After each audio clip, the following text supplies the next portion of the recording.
हाल ही में लोकसभा सांसद Supriya Sule right to disconnect नाम के एक प्राइवेट मेंबर बिल को संसद में लेकर आई, जिसके चर्चे अब हर हो रहे हैं।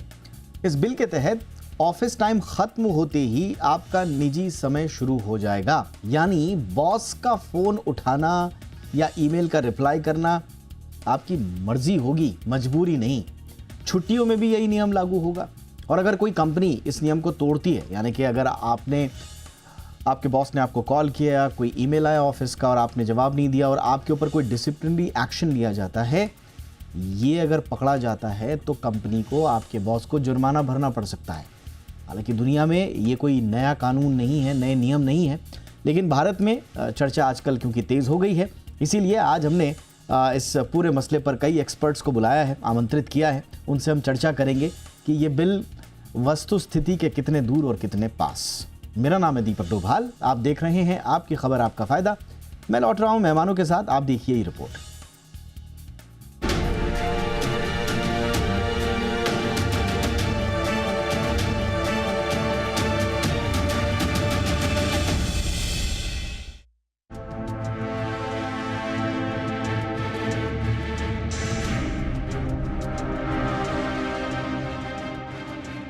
आज की भाग दौड़ भरी जिंदगी में काम का दबाव बढ़ता जा रहा है। सोचिए, आपने पूरे 9 घंटे ईमानदारी से काम किया, असाइनमेंट पूरे किए, कोई पेंडिंग नहीं छोड़ा। आप घर लौट आए, डिनर कर रहे हैं या आधी नींद में हैं और तभी बॉस का फोन आ जाता है, कभी फटकार तो कभी नए काम से। ऐसे में नौकरी बचाने के लिए आप न तो कॉल काट सकते हैं और ना ही मैसेज अनरीड छोड़ सकते हैं। थक हार कर फिर से काम करना पड़ता है। ये कहानी सिर्फ एक ऑफिस की नहीं है, लगभग हर कॉर्पोरेट ऑफिस में यही कल्चर देखने को मिल रहा है।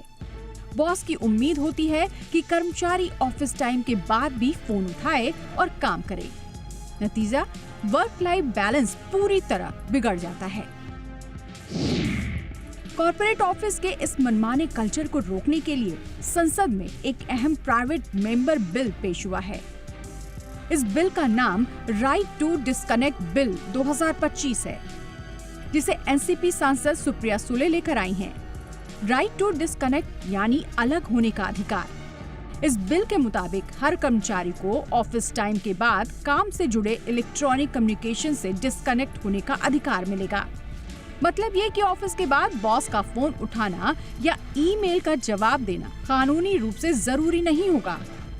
अगर कोई बॉस कर्मचारी को फोन उठाने के लिए बाध्य करता है तो कंपनी को जुर्माना भरना पड़ेगा। बिल में साफ प्रावधान है कि नॉन कंप्लायंस की स्थिति में कंपनी पर उसके कर्मचारियों के कुल रेम्यूनरेशन का 1% जुर्माना लगाया जाएगा।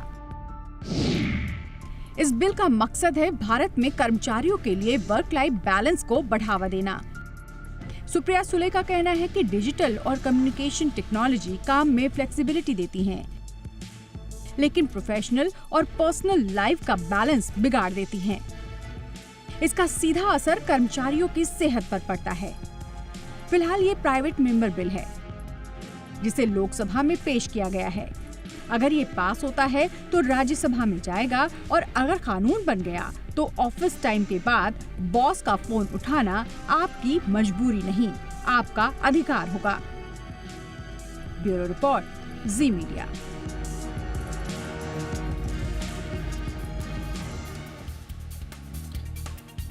भाई बहुत ही ये इंटरेस्टिंग विषय है और इस पर अब दोनों तरफ की बहस हो रही है। कुछ लोग इसे डिस्ट्रैक्शन मान रहे हैं रियल इश्यूज से, कोर इश्यूज से, लाइक अनएम्प्लॉयमेंट, लो वेजेस। कुछ लोग कह रहे हैं कि नहीं, बिल्कुल ये तो बहुत बड़ा रिवोल्यूशन होगा और इस पे बात आगे बढ़नी चाहिए। तो इसीलिए आज हमने इंडस्ट्री के तमाम एक्सपर्ट्स को बुलाया है, उनसे चर्चा करते हैं और उनके इसमें पॉइंट ऑफ व्यूज लेते हैं। स्वागत करते हैं रजनीश सिंह सर का, सीईओ है सिंपली ग्रुप के। बहुत बहुत स्वागत है रजनीश सर आपका। Good evening sir. हमारे साथ है Pranshu Upadhyay ji, regional director Michael Page India के। प्रांशु जी गुड इवनिंग, बहुत बहुत स्वागत है आपका। और हमारे साथ हैं श्रुति स्वरूप, फाउंडर एम्ब्रेस कंसल्टिंग। बहुत बहुत स्वागत है श्रुति जी आपका भी हमारे शो पे। Good evening. चर्चा की शुरुआत रजनीश सर आपसे कर रहे हैं। ये आइडिया कैसा लगा सर? अब इसका फेट क्या होगा ये हम नहीं जानते। प्राइवेट मेंबर बिल है, इसका फेट हम जानते हैं। एग्जीक्यूटिव डोमिनेंस हमारे देश में है, इस तरह के प्राइवेट मेंबर बिल या कोई भी प्राइवेट मेंबर बिल हो, बड़ा विरले ही कानून बनने की स्थिति में आते हैं, लेकिन चकल्लस ही सही। तो इसी बहाने एक सीरियस डिबेट भी इस पे हो रही है। Your point of view sir, कैसा है ये आइडिया?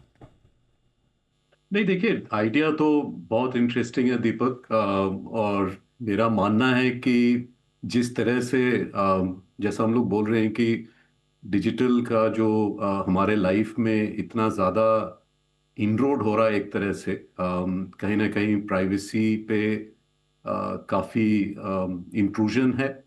और इस पे काफ़ी बातचीत होते रही है। और ये सुनना कि एक एमपी ने इसको पेश किया है लोकसभा में, बहुत ही अच्छा मूव मैं कहूँगा।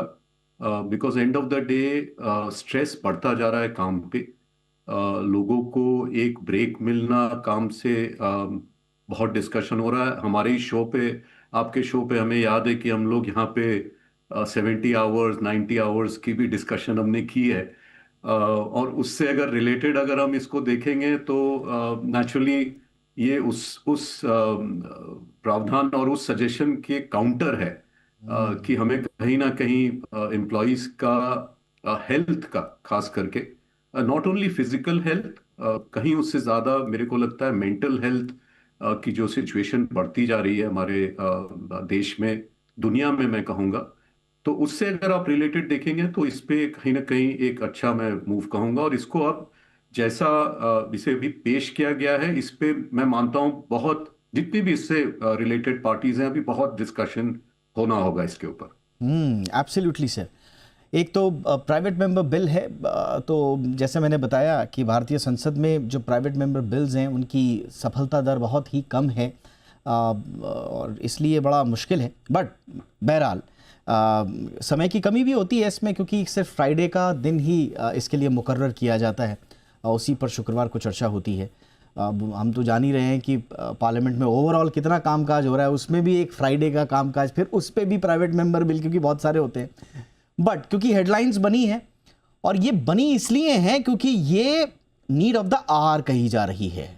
प्रांशु जी, खास तौर से जिस तरह से हम देख रहे हैं इंडियन एम्प्लॉयज़, अलग अलग जो डेटा हैं, जो स्टडीज़ हैं, लगभग सब एक राय हैं। डेटा उस किसी के 60% है, किसी का 70%, लेकिन एक राय, एक मत इस बात पर ज़रूर है कि majority of the Indian employees burnout experience कर रहे हैं।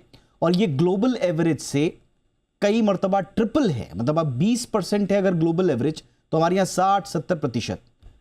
तो ऐसे माहौल में इस तरह के बिल्स का आना, चाहे वो प्राइवेट मेंबर बिल ही है, आपकी इस पे क्या राय? क्या वाकई में इसको सीरियसली लेना चाहिए?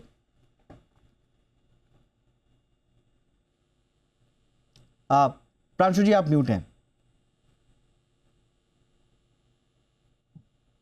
देखिए, इसकी हम चर्चा कर रहे हैं, वो एक सबसे बड़ी और अहम बात है, क्योंकि अभी तक जिस तरीके की बातें हो रही थी, चाहे ये प्राइवेट मेंबर बिल हो और इसके चांसेस कम हो फ्रक्टिफाई होने के, लेकिन ये need of the hour actually में है, क्योंकि काफी बर्नआउट हो रहा है। हमने कुछ केसेस भी देखे हैं कॉर्पोरेट इंडिया में, जहाँ पे कि काफी एक्सट्रीम रिपरकशंस भी हुए हैं बर्नआउट के, जहाँ पे कि लॉस ऑफ लाइव्स भी हुआ है, और शायद वो मोटिवेशन फैक्टर भी है इसको बैलेंस करने के लिए। अगर आप ग्लोबल वर्कफोर्स को भी देखें तो इंडिया में जो एम्प्लॉयज हैं वो सबसे ज्यादा काम करने में आते हैं in terms of the number of hours per working week. India is right at the top of the list उसमें। तो हमें थोड़ा सा देखना है कि हम प्रोडक्टिव काम करें, ना कि हर समय काम करें। और अगर हम फ्यूचर रेडी वर्कफोर्सेस बनाना रियली चाहते हैं इंडिया में, तो इस तरीके के बिल तो आने ही चाहिए, और मैं तो कह रहा हूँ कि फ्रक्टिफाई भी होने चाहिए। क्योंकि बात तो उठी है, लेकिन आप अगर देखेंगे लास्ट 3-4 साल में कोविड के बाद से लोगों ने ये रियलाइज किया है कि वर्क लाइफ बैलेंस की क्या इंपॉर्टेंस है उनके जीवन में। वो टाइम बिताना चाहते हैं फैमिली के साथ, वो टाइम देना चाहते हैं अपने बच्चों के साथ, बाहर जाना चाहते हैं वेकेशंस पे।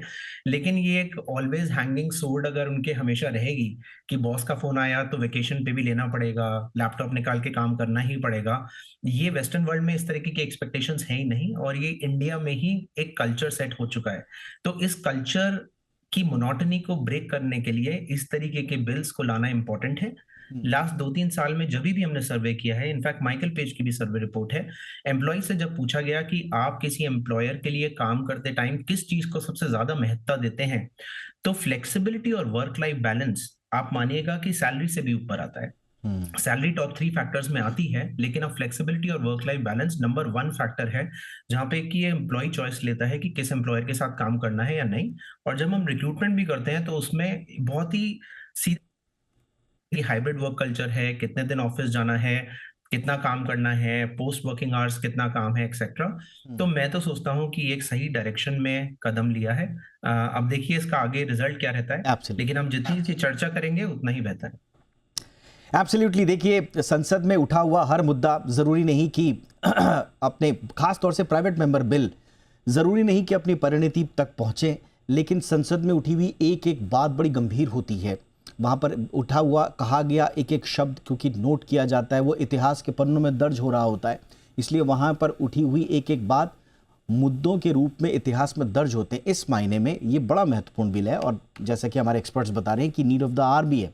बट एक दूसरा जो पक्ष है श्रुति जी, दूसरा पक्ष है कि भाई भारत जैसे हसल कल्चर में जहां पर 70 से 90 घंटे वर्क वीक की एडवोकेसी हो रही हो, जिसका भी सर ने भी जिक्र किया, ऐसे देश में जहां पर प्रमोशन मिस होने का डर हो, लगभग 80% एम्प्लॉइज़ को लगे कि आफ्टर आवर्स कम्युनिकेशन इग्नोर करने से हमारा प्रमोशन दूर जो है वो छूट जाएगा, जहां पर एम्प्लॉयर्स को ये लगातार डर है कि जो रिड्यूस्ड आवर्स हैं आपके, उससे प्रोडक्टिविटी गिर जाएगी। लगभग 65 से 70% एम्प्लॉयर्स इस बात से सहमत हैं कि प्रोडक्टिविटी गिर जाएगी आपकी, ख़ास तौर से आईटी में, जहां पर 50% से ज़्यादा जो एम्प्लॉयज़ हैं वो 9+ आवर्स काम करते हैं और अगर कम कर दिए तो फिर पेनल्टी लगती है।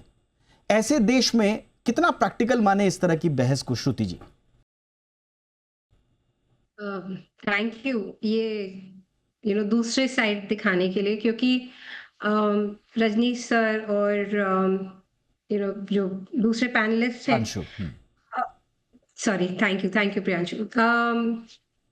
फैक्ट इज कि एम्प्लॉयज के ऊपर ज्यादा अभी एक बेनिफिट मिलेगा एम्प्लॉयज को इस बात का कि हाँ, हमारे हाथ में एक थोड़ा सा एम्पावरमेंट आती है। एक दूसरी चीज ये है, जैसे आप खुद कह रहे थे, जब भी पार्लियामेंट में कोई बात आती है, आज हम टीवी पे बात कर रहे हैं, एक कॉन्वर्सेशन होगी, एक लोगों को लगेगा अच्छा ये एक पॉसिबिलिटी है। बट आप एक एम्प्लॉयर के पॉइंट ऑफ व्यू से देखिए, आप एमएनसीज में काम कर रहे हैं, आपने इंडिया में अगर ये बिल क्लियर हो जाता है, बिल क्लियर हो जाता है, बाकी जो कंट्रीज हैं अगर उनमें नहीं होगा तो कैसे काम चलेगा, क्योंकि वो एक्सपेक्टेशन रहेगी। कुछ जॉब्स हैं जिनके अंदर आप कर ही नहीं सकते, हेल्थ केयर है, इमरजेंसी सर्विसेज हैं, ग्लोबल आईटी सपोर्ट है, वहां आप 24 आवर्स आपकी जरूरत है, तो वहां पर आप किस तरह से करेंगे? आप काम कर रहे हैं, but on the contrary ma'am, मैं जस्ट सॉरी टू इंटरप्ट, क्योंकि एक दिलचस्प डेटा भी है। ऑन द कॉन्ट्ररी, आप फ्रांस, बेल्जियम, आप पुर्तगाल में चले जाइए, स्पेन में चले जाइए, आयरलैंड में चले जाइए, मेरे पास बहुत सारी कंपनी कंट्रीज की लिस्ट है। हाँ, ऑस्ट्रेलिया, अर्जेंटीना, चिली, इस तरह की कंट्रीज में भी एब्सोल्युटली। तो वहां पर तो नॉन वर्क आवर्स में ईमेल को इग्नोर करने का बाकायदा अधिकार है आपको, मतलब ये बाय लॉ है। तो फिर हम क्यों नहीं वो एक्सपेक्ट कर सकते? क्योंकि आप माइंडसेट कैसे चेंज करेंगे? आप 50 साल 70 साल का वो एक माइंडसेट कैसे चेंज करेंगे, जहां एक इंप्रेशन ये है कि अगर कोई 12 घंटे नहीं काम कर रहा है तो वो डेडिकेटेड नहीं है। आप एक बिल ले आएंगे। अभी हम छोटी छोटी चीजें बात करते हैं, हम bringing women into the workforce के बारे में बात करते हैं, हमें इतने सेशंस, इतने वर्कशॉप्स करने पड़ते हैं, इतनी कॉन्वर्सेशंस करनी पड़ती हैं कि आप एक फैक्ट्री में एक लेडी को आने दीजिए, फिर आप बोलेंगे कि आप उसको घंटे भी कम करिए। मतलब आप एक एम्प्लॉयर के पॉइंट ऑफ व्यू से अगर देखेंगे, एम्प्लॉयर बोलेगा मेरे तो कॉस्ट बढ़ रहा है। फैक्ट्रीज आप बंद नहीं कर सकते, वहां कैसे होगा? हमारे यहाँ कितनी फैक्ट्रीज चलती हैं, फैक्ट्रीज आपकी मशीन्स 24 आवर्स चलनी है। तो अगर कोई बोले कि मेरे तो 9 घंटे हो गए, मैं घर जा रहा हूँ, काम के बीच में मशीन रुकती है, रुके, नहीं नहीं, तो बट वो उसके लिए आप शिफ्ट लगाइए, उसके लिए आप एक प्रॉपर स्ट्रक्चर बनाइए, 8 घंटे 9 घंटे का ध्यान रखिए। ये तो भारत सरकार के रूल्स में भी लिखा हुआ है, और अब तो जो न्यू लेबर लॉ और लेबर कोड्स आए हैं उसमें तो बड़ा स्ट्रिक्ट है। आप 9 घंटे से ज़्यादा वैसे भी अगर आप काम कराएंगे तो आपके ऊपर कानूनी बाध्यताएं हैं। यहाँ पर तो सिर्फ बात ये हो रही है कि कॉल रिसीव ना करना, एक तरह से soft extension of your work, unofficial extension of your official work. ये तो वहां वाली बात है जिसका फायदा बहुत सारी कंपनीज उठाती हैं। ये सारी बहस उस पर है। हम यहाँ जेनजी को लेकर वैसे ही परेशान होते हैं कि वो 6 बजे के बाद फोन नहीं उठाते हैं। उसके बाद अगर आप ये बिल ले आएंगे फिर तो बिजनेसेस स्टार्टअप को सबसे ज्यादा दिक्कत होगी। ये आपने मैं ये नहीं कह रही मैं बिल के अगेंस्ट हूँ, मैं आपको ये भी बता दूं, I am all for the bill, I am all for private life, I am all for work life balance, but I think उसकी इम्प्लीमेंटेशन की जो चैलेंजेस हैं हमें इस चीज को ध्यान में रखना चाहिए कि आसान नहीं होगा। प्रैक्टिकलिटीज, एब्सोल्युटली प्रैक्टिकलिटीज देख रही हूँ। हाँ, लेकिन आपने इस बीच में एक बड़ा दुखती हुई रग पर आजकल जो है ना हाथ आपने रख दिया, छेड़ दी, दुखती हुई रग छेड़ दिया आपने कि जेनजी जो है वैसे ही फ़ोन नहीं उठा रहे हैं हमारे। तो भाई मैं तो उनको सपोर्ट करता हूँ, मैं कहता हूँ कि ठीक है, अगर आपका काम हो गया, आपको दिया हुआ टास्क अगर आपने पूरा कर दिया तो फिर कोई बात नहीं है ना, आप अपनी लाइफ को एंजॉय कीजिए, अपनी शर्तों पे जिए, बशर्ते आपके एटीट्यूड के कारण आपका काम प्रभावित ना हो रहा हो। एक छोटे से ब्रेक के लिए रुकते हैं, ब्रेक के उस पार फिर भारत जैसे इतने बड़े देश में इस चर्चा के मायने क्या हैं और कैसे ये आगे बढ़ेगा, और क्या वाकई में एक बिल के रूप में ही नहीं, कानून के रूप में ही नहीं, बट क्या एक सेल्फ इंट्रोस्पेक्शन की आवश्यकता भी है हमारे कॉर्पोरेट जगत के तमाम बॉसेस को। एक छोटे से ब्रेक के बाद इस पर चर्चा।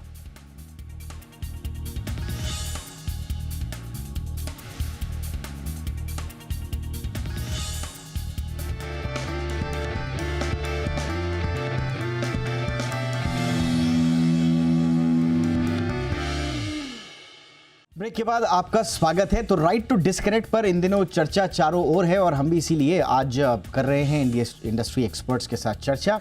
रजनीश सर, अब जैसे कहते हैं ना कि कानून के बीच में और फिर जो रियल वर्ल्ड की जो डिस्कशंस होते हैं उसके बीच में एक फिर शब्द आ जाता है कि आप सेल्फ रेगुलेशन पे आ जाइए, बट फिर ये भी समझ में आता है कि भाई बिना कानून फिर हम जवाबदेही कैसे सुनिश्चित करेंगे।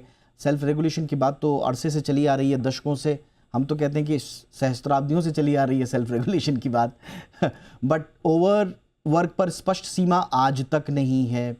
ऑफ ड्यूटी जो आपके राइट्स हैं, राइट टू डिस्कनेक्ट, इस पर तो अभी चर्चा चली रही है। माइक्रो मैनेजमेंट पर कोई स्पष्ट गाइडलाइंस हैं ही नहीं, अब सबके अलग अलग अपने अपने इम्प्रोवाइजेशंस हो जाते हैं। वर्क आवर्स हो गया, ब्रेक हो गया, ये कैसे सेल्फ रेगुलेशन में कैसे जवाबदेही सुनिश्चित होगी अगर बिल ना आए तो?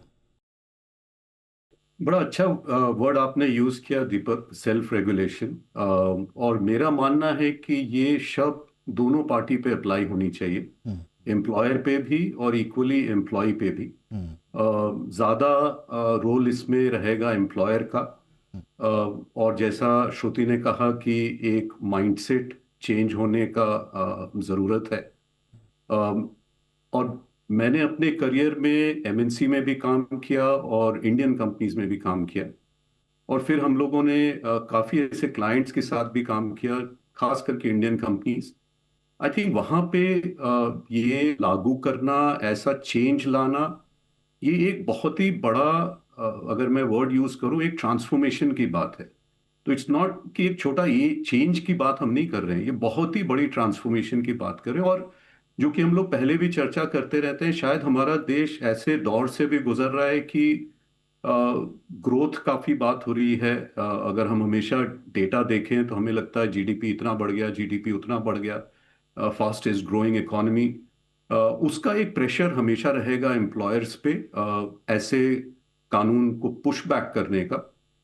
But at the same time मेरे को लगता है कि काफ़ी एम्प्लॉयर्स इसको वेलकम भी करेंगे, जो बहुत प्रोग्रेसिव हैं, जो कि काफी केयर करते हैं अपने एम्प्लॉयज का, क्योंकि ये मान के चलिए कि एक हेल्दी एम्प्लॉय ही एक प्रोडक्टिव एक रिसोर्स रहेगा, और ऐसे रिसोर्स से ही आपकी कहीं ना कहीं डायरेक्ट इंपैक्ट है बिजनेस ग्रोथ पे।